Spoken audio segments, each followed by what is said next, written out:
Europe Soir. Il est 18h54 et c'est l'heure de l'invité d'Europe Soir avec vous, Nicolas Poincaré. L'invité d'Europe Soir, c'est le nouveau secrétaire d'État au sport. Bonsoir Thierry Braillard. Bonsoir. Nommé cette semaine, vous êtes ce soir à Chartres où se tiennent en ce moment les championnats de France de natation. On entend le bruit du bassin derrière vous. Alors on vous connaît peu. Est-ce que le nouveau secrétaire d'État au sport est un sportif ?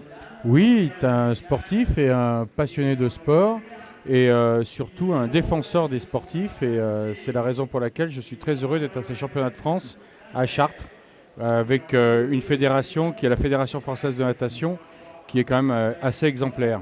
Alors vous nous dites que vous êtes sportif, mais concrètement, vous courez, vous nagez, vous jouez au foot ? Concrètement, Nicolas Poincaré, je vous donne rendez-vous pour qu'on fasse un semi-marathon ensemble bientôt.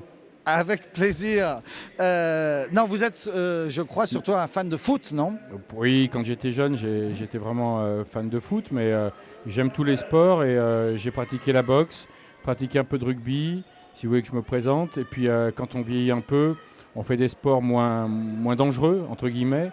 Et donc la course à pied me prend beaucoup de passion parce que je trouve que c'est facile pour tout le monde de se mettre à courir et de se fixer soi-même des propres objectifs. On n'est pas obligé de faire le marathon en 2h30. On peut très bien dire je fais 10 km en 1 heure. Et voilà des objectifs que les uns et les autres peuvent se fixer. Je pense qu'il faut vraiment que les Français soient encouragés à pratiquer du sport. Alors, fan de foot notamment, on le disait, et de l'Olympique lyonnais en particulier. Ils vous ont fait rêver hier soir face à la Juventus de Turin. Pendant un moment, on y a cru ? Pour tout vous dire, j'ai pas vu le match. Donc, mais parce que quand j'étais jeune, j'ai porté les couleurs de ce club. Donc, c'est le club du cœur. Mais aujourd'hui, quand on est ministre, on n'a pas à prendre parti pour les uns et pour les autres. À la rigueur, moi, mon club de cœur aujourd'hui, c'est l'équipe de France. Et j'espère qu'au Brésil cet été, nos joueurs feront un très beau parcours. Alors le foot et le business, c'est un dossier que vous connaissez comme député. Vous avez eu à vous pencher sur la question du fair play financier. Quel est votre regard aujourd'hui sur la très grande richesse du PSG ? Est-ce que vous êtes de ceux qui pensaient que ça fausse le jeu ou que ça tire tout le monde vers le haut ? Non, il y a des investisseurs qui viennent, je crois qu'on peut que s'en féliciter. Après, pour éviter, comme vous dites, que le jeu soit faussé, le président de l'UEFA, Michel Platini, avec son équipe, a décidé, il y a quelques années, de mettre en place ce qu'on appelle le financial fair play, donc le fair play financier, de poser des règles simples, c'est que les clubs aujourd'hui ne peuvent pas dépenser plus que les recettes qu'ils génèrent, à l'exception des infrastructures et des centres de formation. Il y a aussi le système un peu opaque des transferts et des agents de joueurs. Vous l'aviez dénoncé Oui. Quand vous étiez député. Vous allez agir comme ministre contre les agents de joueurs ? Eh ben, écoutez, il y a pas mal de textes de loi qui vont être présentés dans les mois qui viennent et donc j'y mettrai ma patte. Bien sûr, il ne m'appartiendra pas d'être le seul arbitre. C'est Mme Vallaud-Belkacem qui est quand même ma ministre de tutelle. Et puis ensuite, il y a le président de la République et le Premier ministre qui peuvent regarder tout cela. Mais c'est clair que, par exemple, aujourd'hui, on ne peut pas accepter que des joueurs appartiennent à des sociétés privées. On ne peut pas accepter que l'agent du joueur Eden Hazard, lorsque ce dernier a été transféré à Chelsea, a perçu plus de 6 millions d'euros d'honoraires. J'allais dire, ce sont des chiffres qui font tourner la tête et qui, pour moi, sont excessifs. Un des dossiers qui va être sur votre bureau très rapidement, c'est la question de la candidature de Paris aux Jeux Olympiques de 2024. On doit décider, si je ne me trompe, en novembre prochain. Il va falloir que vous preniez une position assez rapidement, non ?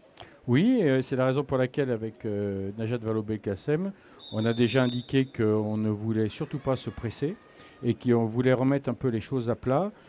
Car s'il y a candidature, il doit y avoir un sens à cette candidature. C'est-à-dire qu'on ne veut pas qu'on soit candidat pour dire d'être candidat et qu'on veut se laisser quand même le temps de revoir un peu ce qui a été fait par le passé, ce qui a marché, ce qui a moins marché, consulter, car si candidature il y a, celle-ci doit se faire avec après beaucoup de concertation. Oui, mais autrement dit, vous serez du côté de ceux qui poussent pour qu'on soit candidat ou pas ? Je n'ai aucun a priori et j'ai appris avec le temps, quand on a des fonctions politiques, à privilégier la raison à la passion. J'ai connu de très près, en étant élu régional, la candidature d'Annecy pour les Jeux Olympiques d'hiver. Et je pense que voilà tout ce qu'il ne faut pas faire. Donc c'est pour ça, prenons le temps avant de savoir véritablement ce qu'on fait. Un dernier mot, Thierry Braillard. Vous êtes donc au bord d'une piscine à Chartres pour les championnats de France de natation. La natation, c'est quand même un sport français qui marche bien, qui ramène plein de médailles. Mais les nageurs se plaignent notamment du fait de ne pas avoir en région parisienne une seule piscine digne de ce nom, une seule piscine capable d'accueillir un jour un grand événement. Oui, je le sais. Ça fait 2 jours que je suis là, donc on sera au mois de décembre. Vous pourriez me traiter de Père Noël. Comme on est au mois d'avril, c'est un sujet sur lequel, bien sûr, on va se pencher. Maintenant, vous savez que les collectivités territoriales sont quand même très contraintes financièrement et que donc il n'est pas simple aujourd'hui d'investir 30 millions d'euros dans un équipement de ce type.